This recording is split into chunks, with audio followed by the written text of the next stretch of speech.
3 বছরের এক শিশু। স্পেনের প্রতিটি ম্যাচে গ্যালারিতে দেখা যায় তাকে।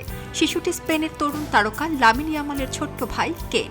তার হাসি, উচ্ছ্বাস, নাচ, মজার অঙ্গভঙ্গি মুহূর্তে ছড়িয়ে পড়েছে সামাজিক যোগাযোগ মাধ্যমে। ফলে ফুটবলারদের পাশাপাশি এখন আলোচনার কেন্দ্রবিন্দুতে জায়গা করে নিয়েছে এই ক্ষুদে দর্শক। অনেকেই শিশুটিকে স্পেনের গ্যালারি সুপারস্টার বলে অভিহিত করেছেন। স্পেনের ম্যাচ চলাকালে সম্প্রচার ক্যামেরা যখনই কেনের দিকে ঘুরে যায়, তখনই তার হাসি খুশি মুখভঙ্গি দর্শকদের মন জয় করে নেয়। তার দুষ্টুমি দেখে মাঠে হাসিতে মেতে ওঠেন বড় ভাই লামিন ইয়ামালও। সে দৃশ্য দ্রুত ছড়িয়ে পড়ে সামাজিক যোগাযোগ মাধ্যমেও। পারিবারিকভাবে লামিন ইয়ামাল ও কেইনের মা একই হলেও তাদের বাবা ভিন্ন। ইয়ামালের বাবা মায়ের বিচ্ছেদের পর জন্ম হয় কেইনের। দুই ভাইয়ের বয়সের ব্যবধান প্রায় 15 বছর। ছোট ভাইকে নিয়ে ইয়ামাল বারবারই আবেগপ্রবণ। তিনি বলেন, আমার ছোট ভাই আমার কাছে সবকিছু। আমি তাকে প্রচন্ড ভালোবাসি। মনে হয় সে আমার নিজের সন্তান।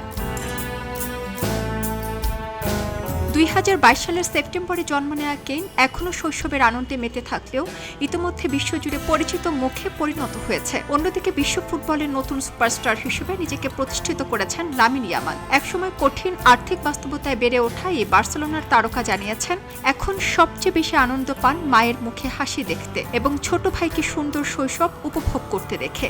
কারণ শৈশবে কষ্ট করে বড় হতে হয়েছে লামিন ইয়ামালকে, তাই ছোট ভাইয়ের শৈশবকে তিনি উপভোগ করেন। সারা জেরিন, খবরের কাগজ, স্পোর্টস। খবরের কাগজ, নিখাত, নির্ভীক, নিরপেক্ষ।